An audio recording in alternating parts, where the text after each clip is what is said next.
1, 2, 3, let's go. Wednesday afternoon. Oh, there's still a lot of young players that need to learn a bit more. So, yeah, they're going to need a fair few players to rebuild what they had.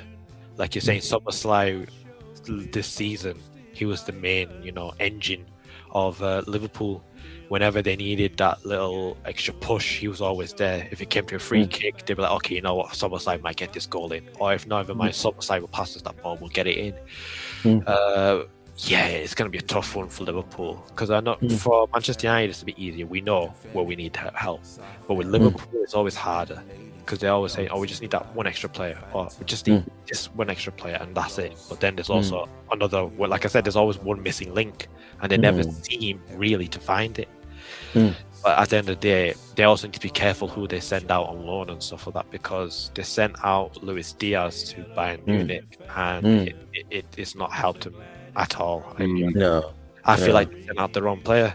Obviously, you can't determine for Jota. We never knew what was going to happen to Jota. No. That was how it was. But maybe they were assuming that Jota was going to be like the other main man for this season.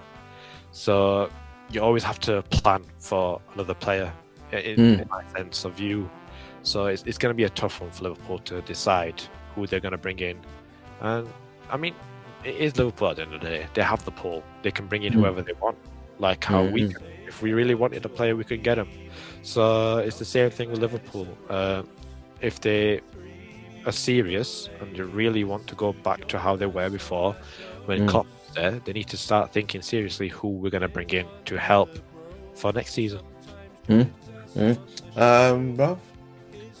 yeah, I think it's going to be a very interesting season, this coming one, because what you've just said about Liverpool, I think applies to Manchester City, because they too are a complete clear out. The manager, well, not a complete clear out, but the manager's gone, and obviously much of the coaching staff, I imagine, and some of the players. We know Stones has gone from there, and others. And I mean, there are even rumours that Haaland is being looked at.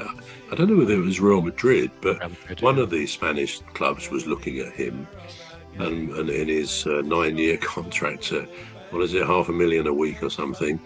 It just wouldn't surprise me if he goes, because this is again a transition time for them, a great transition, particularly if things go against them on these charges, and something must happen soon about that. And I think the rumours suggest it will be in these next couple of months.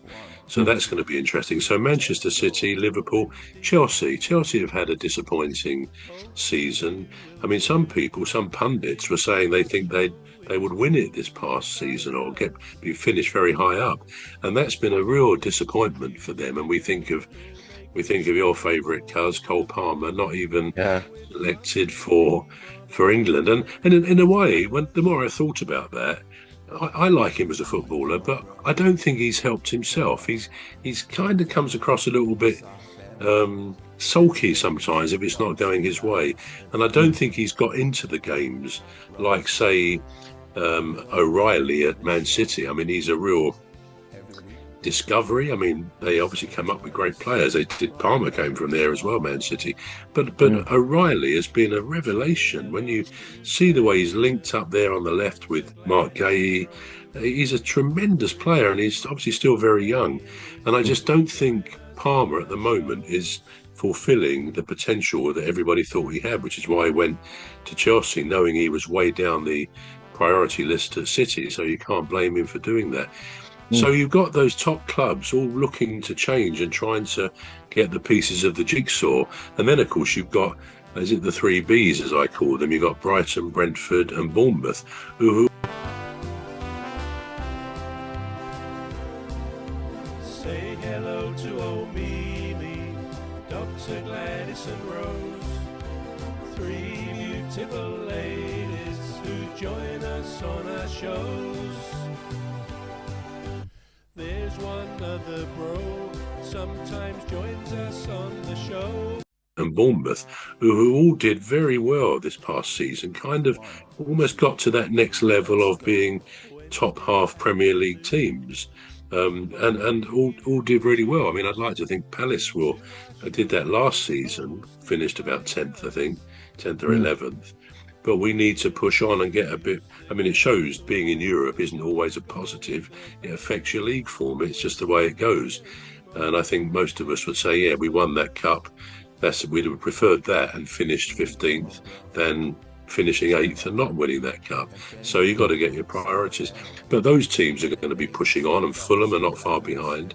The quality of the Premier League, I think it's in a bit of a state of flux, really.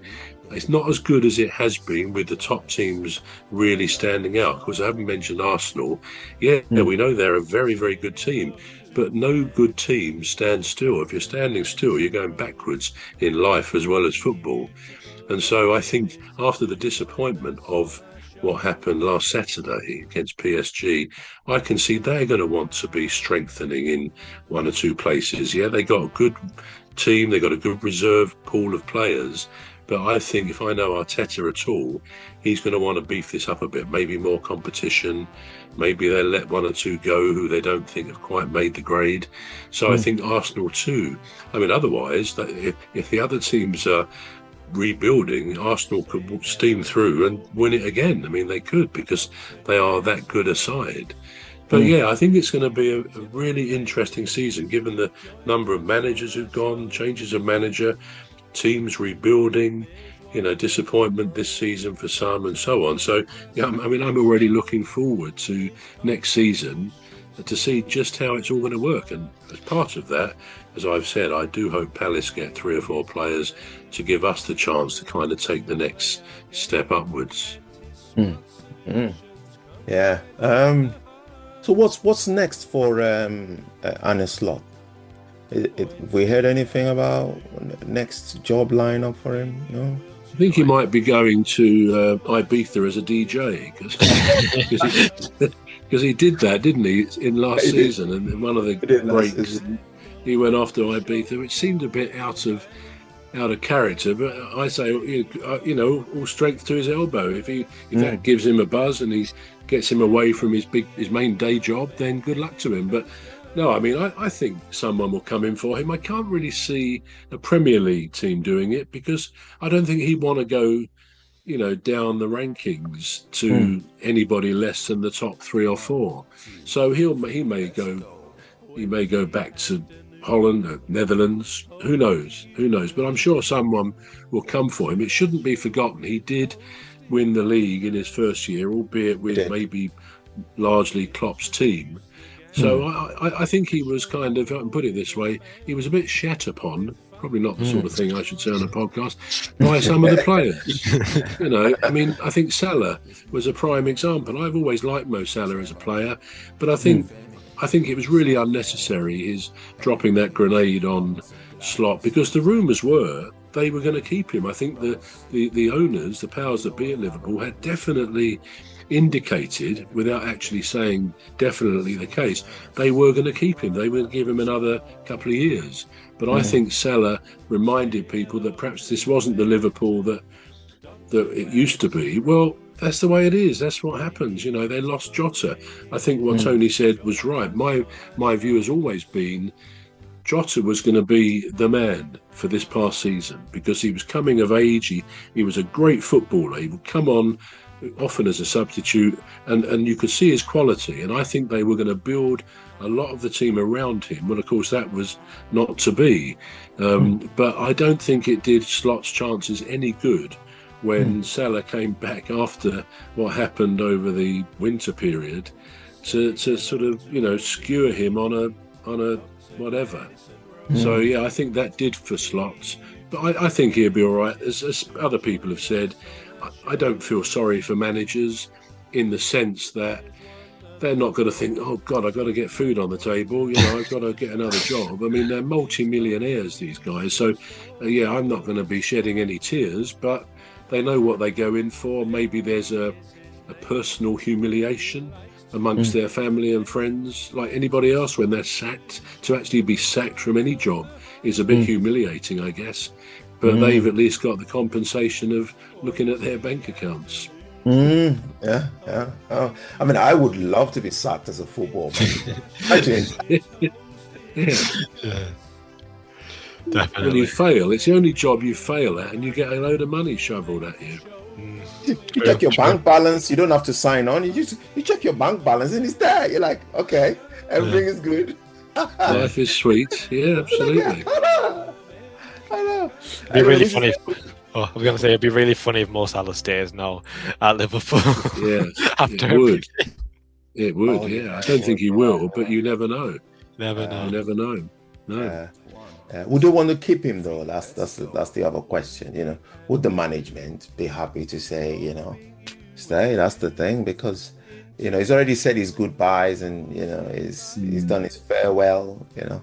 So did Martinez, and he ended up staying anyways. The goalkeeper for Aston Villa. he was crying his eyes out. He ended up staying anyways. I love Martin. I think he's the best goalkeeper in the world. I love him.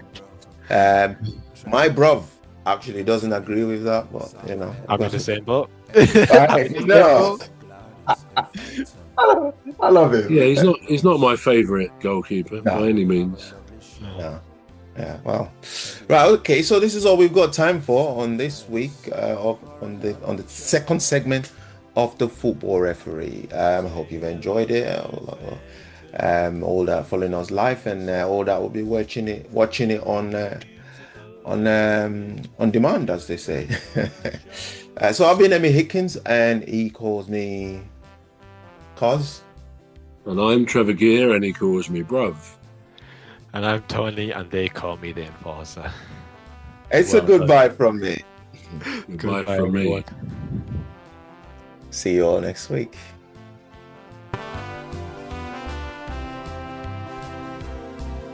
Say hello to old Mimi, Dr. Gladys and Rose, three beautiful ladies who join us on our shows. There's one other bro, sometimes joins us on the show.